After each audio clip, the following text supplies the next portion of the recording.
bringing the people behind our food to life. We're going to make butter today, and it's a lot easier than you think. I'm going to start with using raw milk. Now, if you want to do this with pasteurized cream, you can certainly go ahead and do that, but I like to use raw milk, particularly in spring when the cows are out grazing with this lovely spring grasses and all the herbs that are out there. It's kind of what makes making cream in the season so lovely. So I'm going to start by skimming the cream off the milk. Now, when I got my milk, I let it sit a day or two so that the cream would rise to the top. As you can see, the milk is in the bottom and the cream has risen to the top. It's taken about 2 days for it to get so fully separated, and that's what I like to do. So now I'm going to skim the cream off the top of the milk. So I have it in a wide mouth jar, and I'm going to now slowly take the cream off, being careful not to get too much of the milk in as I'm doing that. So here we go. And I'm going to put it first into a measuring cup because I want to see how much I get off of my milk. Now each time will be slightly different. That's what's really lovely about using raw milk in the seasons. You know, in wintertime, the cream is actually a little thicker. Sometimes you're going to get more cream. You just can't demand that those cows do something the same every time. So I'm just slowly taking the cream off, and depending upon, like, each bottle is going to be different. So sometimes I can get 2 cups of cream off of a half gallon, and this is a half-gallon bottle. And sometimes I can only get a cup, and sometimes a cup and a half. So that's why I like to put it in here, because I like to measure a little bit beforehand. And you can see the line, it's getting thinner and thinner. And now I'm going to look and see, and I have a cup of milk.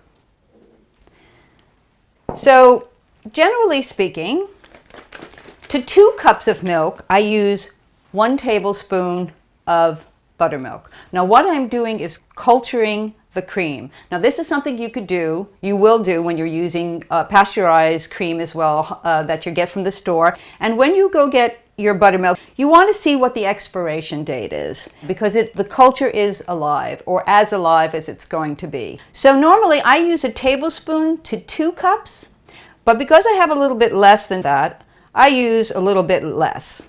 And you don't really have to worry, this isn't going to make it or break it. Hey, what the hey. This is how you do it when you become a confident cook, you just do. But I put in a tablespoon, which is just going to be fine. So now we've done that, and I'm going to pour it in to this bottle. See how lovely that looks? You just need a peach. Peaches and cream. Okay, so now this is ready for me to let sit and begin to culture. We put the culture in it, now you want it to ferment slightly. And I like to do that for about 5 hours. I like to put it in an insulated cooler and have the temperature of the water be about 75-80 degrees. In the old days when they made butter, they really would just leave the cream out and it would culture on its own. Didn't need to add an additional culture. But because I'm using raw milk and I want the process to go a little bit faster, I put the buttermilk in.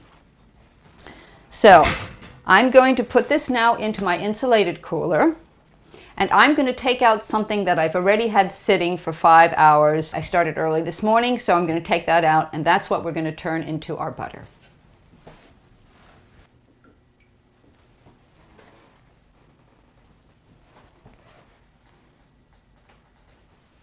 I have 2 bottles here, and what I wanted to show you is the cream that I skimmed off the top of the bottle earlier, and cream that I just got already skimmed at the farm. I asked them just to give me a quart of cream. So what you can see is that the cream has even separated more while it's been in the cooler. That is the cream that I skimmed off the milk earlier this morning. Whereas the cream that I got that they separated is pretty much solid throughout. There's a little bit of milk at the bottom, but it's mostly the cream. You want this to culture at about 75, 80 degrees, but when you make your butter, you want the milk to be cold. It doesn't take very long to get it down to about 50 degrees. And what I do is I put it into a bowl that has a little bit of ice in it. Okay, so it's been about 5 to 10 minutes and feels nice and cool. So now all I'm going to do is start shaking my bottle. Here we go. Just like this. Now this can take anywhere from 5 minutes to 12 minutes.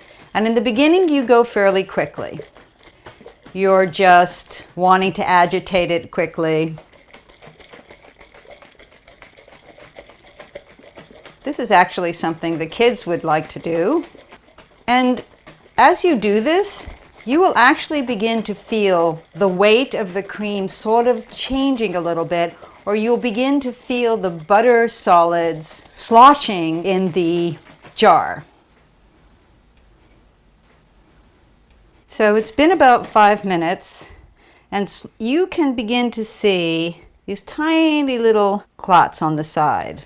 And that's going to be a good visual indication, because before it was all looked just like cream.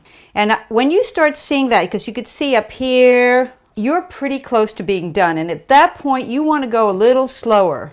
You are going to be separating out now the butter from the buttermilk.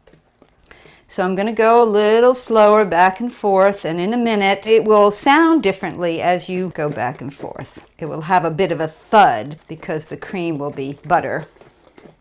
And now you can see it looks even more, and you'll be able to look into the bottle and see how it's separating from the buttermilk. Okay, I'm going to call that good. Now, what I want to say is this is why you wanted to put your cream in a quart bottle, because you want the room for the milk to agitate. So if I had it in a smaller bottle, I couldn't shake it like this. You're almost going to be able to see how the buttermilk is white, and there is going to be the yellow of the butter. And what makes this butter so lovely yellow, and you're going to see it more and more, is the grasses. And when you buy butter, sometimes you'll see it says carotene. They do that so that you can think you're getting spring butter. Or that's because people thought it was a prettier color, which it was, but they're putting that in and we're not. So I'm going to pour the butter through this colander, and you're going to see the buttermilk fall through. But what I wanted to talk about is I'm going to put a cloth in here. Now I boiled these as well, and I do that every time I do it. I reuse my cheesecloths. But what I wanted to show you is this is a more traditional cheesecloth that we're familiar with. This is what they call butter muslin. And this is what I like to use. So I just put my butter muslin over here. Now I'm going to pour it. Now what you see coming out of here is buttermilk.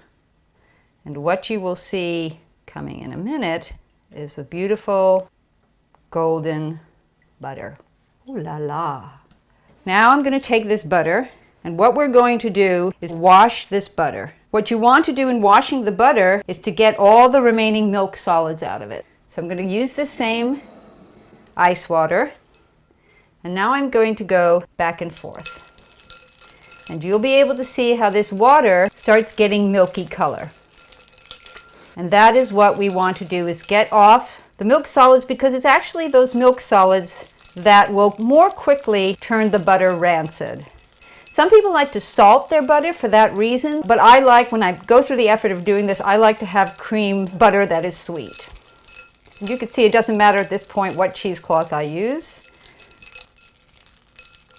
And I'm going to clean out and put fresh water in here.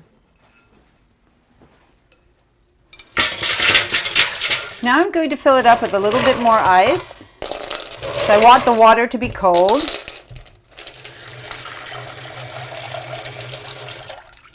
And I like to do this until the butter runs pretty clear.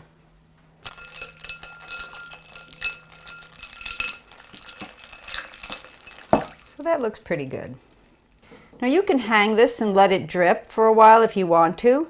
I just kind of squeeze out some of the water. And now what we're going to do is put it in another little bowl. That beautiful thing. And we're going to try to get all the rest of the moisture out of it. It'll affect baking. I mean, I don't use this butter for baking, but when you want a really rich butter for really fine baking, like or French baking, and that's, butters will have different butter fat contents. You'll notice that when you buy European butter as opposed to American butter. I'm going to go back and forth, and you'll begin to see the moisture when the moisture comes out in little globs. So you can see that coming out. And you just keep going back and forth, and each time you'll see a little bit more comes out. You can pour it off and keep going. And the more you do this, the creamier your butter is going to be, and you're just going to be left with the butter fats. Now, I will add, I know this looks like a lot of work, and I do this in spring because of what I said. I love the spring creams. But you can also, at this point, add other things that you would like. Perhaps you want to put in some herbs. You can put in some orange rind if you want to. I mean, you can do a lot of little lovely things. And I turned this into a little butter pat. So really, it's just this nicety of the season, something special that you can do. So I'm getting it down to where it's pretty free of the liquid. Okay, this is pretty good. Now, here we have our butter. I made some earlier, so you could see I put it into this jar earlier, and that's one way to serve your butter. And I'm going to show you another way that I put my butter together in butter molds. So these I did before, and this is a mold that I get at like a candy making shop. And just to show you, these have already been chilled. I just pop them out. Actually, you might want to make it just a little bit warm before you pop it out. But if you want to really annoy your guests by being so darn cute, sorry, and you want to make your own butter pats, which is not a bad idea because that makes a little bit go a long way. And there's lots of little designs that you can get. This is just a swirl, but there are other ones that even show the design a little bit better. And like I said, if you put orange rind in them, if you put herbs in them, if you do it later on, and there's lavender, they're really actually very lovely. And we're going to have it a little bit later on scone. Wish you could taste that with us. But so what I do when I want to get them into butter molds, I just put them in a little bit, and I just press it down. I mean, actually, very little needs to go into these things because, there's not much room. And that kind of gives you a good bang for your buck after you've gone through all this effort to make it. So this little bit, I was able to make a few of them. They'll keep in the freezer. So you can put this back on. And I push it down a little bit because I want it to get into all the nooks and crannies of the print. So you can see that they're in there pretty good. Cute as all get out, aren't they? Now you can see I made this a little bit early in the year, and they're not quite as yellow as the butter that I made from spring cream. And that's the story of making butter. And I hope you give it a go because it's actually a lot of fun. Enjoy.